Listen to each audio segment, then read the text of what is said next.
الله أكبر. الحمد لله رب العالمين الرحمن الرحيم مالك يوم الدين إياك نعبد وإياك نستعين اهدنا الصراط المستقيم صراط الذين أنعمت عليهم غير المغضوب عليهم ولا الضالين. ألف لام را تلك آيات الكتاب وقرآن مبين ربما يود الذين كفروا لو كانوا مسلمين ذرهم يأكلوا ويتمتعوا ويلههم الأمل فسوف يعلمون. وما أهلكنا من قرية إلا ولها كتاب معلوم ما تسبق من أمة أجلها وما يستأخرون. وقالوا يا أيها الذي نزل عليه الذكر إنك لمجنون لو ما تأتينا بالملائكة إن كنت من الصادقين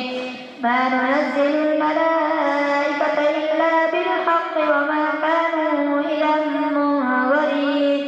إنا نحن نزلنا الذكر وإنا له لحافظون.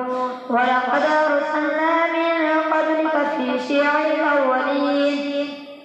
وما يأتيهم من رسول إلا كانوا به يستهزئون كذلك نسلكه في قلوب المجرمين لا يؤمنون به وقد خلت سنة الأولين. ولو فتحنا عليهم بابا من السماء فظلوا فيه يعرجون لقالوا إنما سكرت أبصارنا بل نحن قوم مسحورون. ولقد جعلنا في السماء بروجا وزيناها للناظرين وحفظناها من كل شيطان رجيم إلا من استرق السمع فأتبعه شهاب مبين. والأرض مددناها وألقينا فيها رواسي وأنبتنا فيها من كل شيء موزون وجعلنا لكم فيها معايش ومن لستم له برازقين. وإن من شيء إلا عندنا خزائنه وما ننزله إلا بقدر معلوم. وأرسلنا الرياح لواقح فأنزلنا من السماء ماء فأسقيناكموه وما أنتم له بخازنين. وإنا لنحن نحيي ونميت ونحن الوارثون. ولقد علمنا المستقدمين منكم ولقد علمنا المستأخرين وإن ربك هو يحشرهم إنه حكيم عليم. ولقد خلقنا الإنسان من صلصال من حمإ مسنون والجان خلقناه من قبل من نار السموم. وإذ قال ربك للملائكة إني خالق بشرا من صلصال من حمإ مسنون فإذا سويته ونفخت فيه من روحي فقعوا له ساجدين فسجد الملائكة كلهم أجمعون إلا إبليس أبى أن يكون مع الساجدين. قال يا إبليس ما لك ألا تكون مع الساجدين؟ قال لم أكن لأسجد لبشر خلقته من صلصال من حمإ مسنون. قال فاخرج منها فإنك رجيم وإن عليك اللعنة إلى يوم الدين. قال رب فأنظرني إلى يوم يبعثون. قال فإنك من المنظرين إلى يوم الوقت المعلوم. قال رب بما أغويتني لأزينن لهم في الأرض ولأغوينهم أجمعين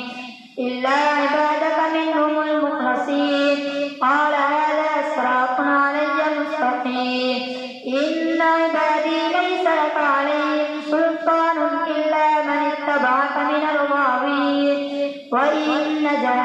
جهنم لموعدهم أجمعين لها 7 أبواب لكل باب منهم جزء مقسوم إن المتقين في جنات وعيون ادخلوها بسلام آمنين ونزعنا ما في صدورهم من غل إخوانا على سرر متقابلين لا يمسهم فيها نصب وما هم منها بمخرجين نبئ عبادي أني أنا الغفور الرحيم وأن عذابي هو العذاب الأليم ونبئهم عن ضيف إبراهيم إذ دخلوا عليه فقالوا سلاما قال إنا منكم وجلون قالوا لا توجل إنا نبشرك بغلام عليم قال أبشرتموني على أن مسني الكبر فبم تبشرون قالوا بشرناك بالحق فلا تكن من القانطين قال ومن يقنط من رحمة ربه إلا الضالون قال فما خطبكم أيها المرسلون قالوا إنا أرسلنا إلى قوم مجرمين إلا آل لوط إنا لمنجوهم أجمعين إلا امرأته قدرنا إنها لمن الغابرين فلما جاء آل لوط المرسلون قال إنكم قوم منكرون قالوا بل جئناك بما كانوا فيه يمترون وأتيناك بالحق وإنا لصادقون فأسر بأهلك بقطع من الليل واتبع أدبارهم ولا يلتفت منكم أحد وامضوا حيث تؤمرون وقضينا إليه ذلك الأمر أن دابر هؤلاء مقطوع مصبحين وجاء أهل المدينة يستبشرون قال إن هؤلاء ضيفي فلا تفضحون واتقوا الله ولا تخزون قالوا أولم ننهك عن العالمين قال هؤلاء بناتي إن كنتم فاعلين لعمرك إنهم لفي سكرتهم يعمهون فأخذتهم الصيحة مشرقين فجعلنا عاليها سافلها وأمطرنا عليهم حجارة من سجيل إن في ذلك لآيات للمتوسمين وإنها لبسبيل مقيم إن في ذلك لآية للمؤمنين وإن كان أصحاب الأيكة لظالمين فانتقمنا منهم وإنهما لبإمام مبين ولقد كذب أصحاب الحجر المرسلين وآتيناهم آياتنا فكانوا عنها معرضين وكانوا ينحتون من الجبال بيوتا آمنين فأخذتهم الصيحة مصبحين فما أغنى عنهم ما كانوا يكسبون وما خلقنا السماوات والأرض وما بينهما إلا بالحق وإن الساعة لآتية فاصفح الصفح الجميل إن ربك هو الخلاق العليم ولقد آتيناك 7 من المثاني والقرآن العظيم لا تمدن عينيك إلى ما متعنا به أزواجا منهم ولا تحزن عليهم واخفض جناحك للمؤمنين وقل إني أنا النذير المبين فما أنزلنا على المقتسمين الذين جعلوا القرآن عظيم فوربك لنسألنهم أجمعين عما كانوا يعملون فاصدع بما تؤمر وأعرض عن المشركين إنا كفيناك المستهزئين الذين يجعلون مع الله إلها آخر فسوف يعلمون ولقد نعلم أنك يضيق صدرك بما يقولون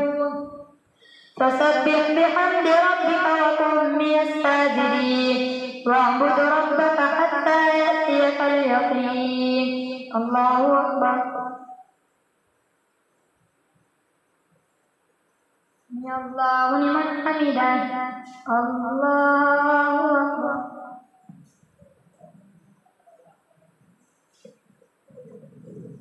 الله أكبر الله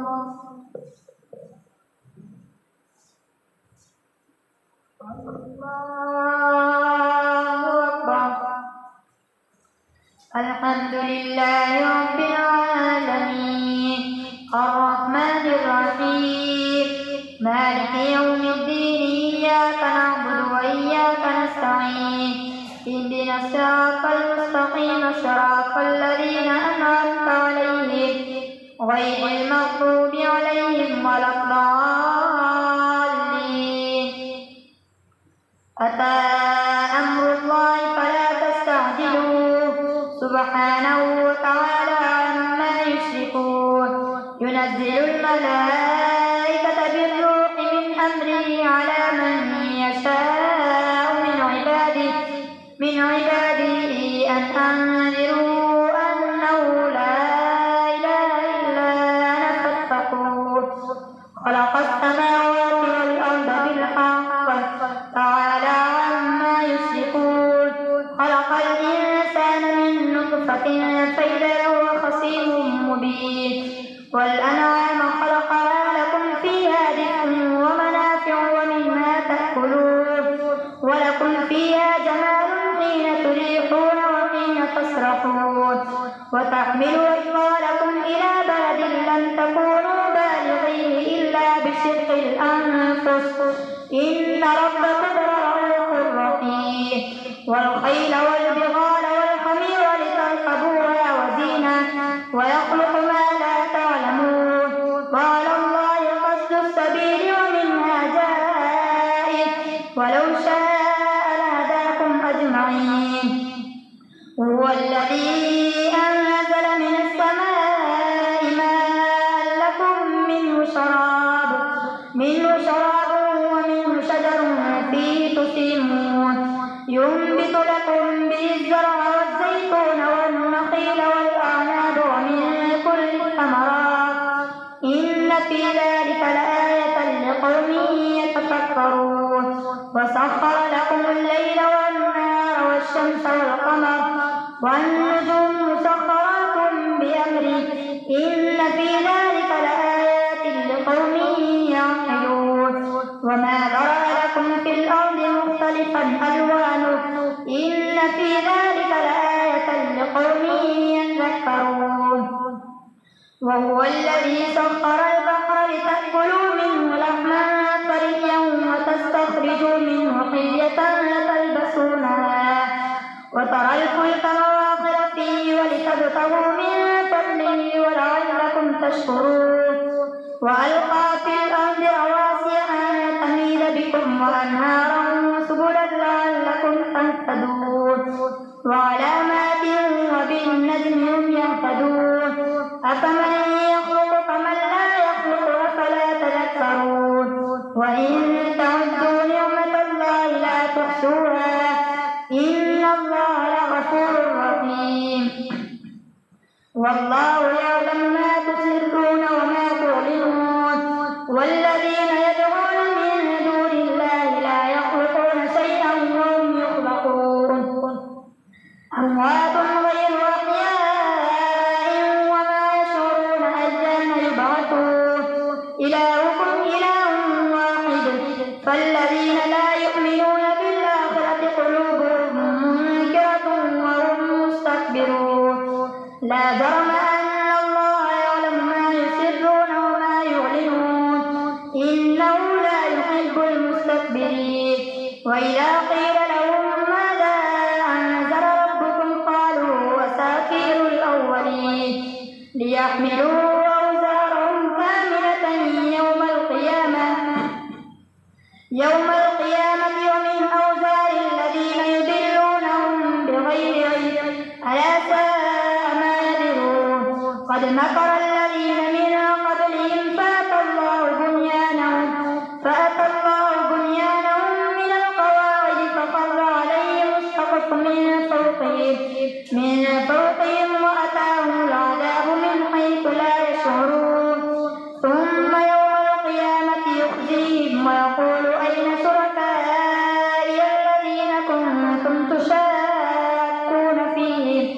قال الذين أوتوا العلم إن الخزي اليوم والسوء على الكافرين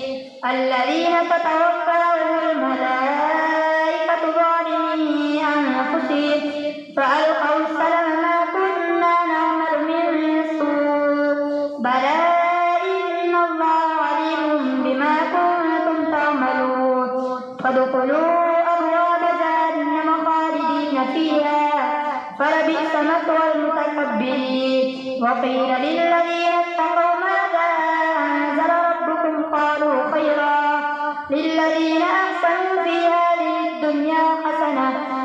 ولدار الآخرة خير ولنعم دار المتقين جنات عدن يدخلونها تجري من تحتها الأنهار لهم فيها ما يشاءون كذلك يجزي الله المتقين الذين تتوفاهم الملائكة طيبين يقولون سلام عليكم ادخلوا الجنة بما كنتم تعملون هل ينظرون إلا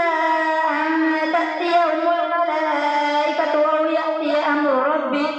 كذلك قال الذين من قبلهم وما ظلمهم الله ولكن كانوا أنفسهم يظلمون فأصابهم سيئات ما عملوا وحاق بهم ما كانوا به يستهزئون وقال الذين أشركوا لو شاء الله ما عبدنا من دونه من شيء نحن ولا آباؤنا ولا حرمنا من دونه من شيء كذلك قال الذين من قبلهم فهل على الرسل إلا البلاغ المبين ولقد بعثنا في كل أمة رسولا أن اعبدوا الله واجتنبوا الطاغوت فمنهم من هدى الله ومنهم من حقت عليه الضلالة فسيروا في الأرض فانظروا كيف كان عاقبة المكذبين إن تحرص على هداهم فإن الله لا يهدي من يضل وما لهم من ناصرين وأقسموا بالله جهد أيمانهم لا يبعث الله من يموت بلى وعدا عليه حقا ولكن أكثر الناس لا يعلمون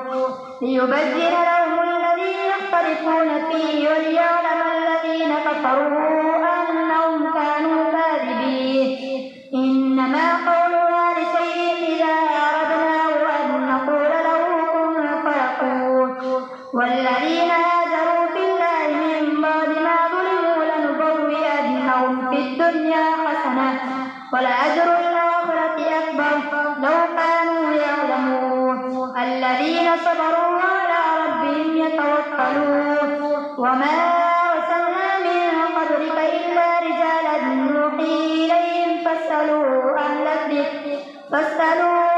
الذكر إن كنتم لا تعلمون بالبينات والزبر وأنزلنا إليك الذكر لتبين للناس ما نزل إليهم ولعلهم يتفكرون أفأمن الذين مكروا السيئات أن يخسف الله بهم الأرض أو يأتيهم العذاب من حيث لا يشعرون أو يأخذهم في تقلبهم فما هم بمعجزين أو يأخذهم على تخوف فإن ربكم لرؤوف رحيم أولم يروا إلى ما خلق الله من شيء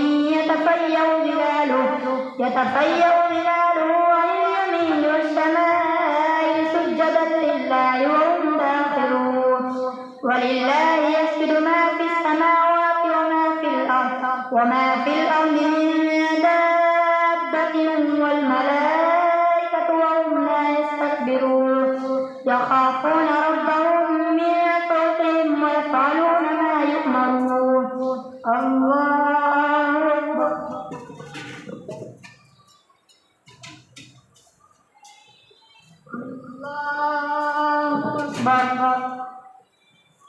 وقال الله لا تتخذوا إلهين اثنين إنما هو إله واحد فإياي فارهبون وله ما في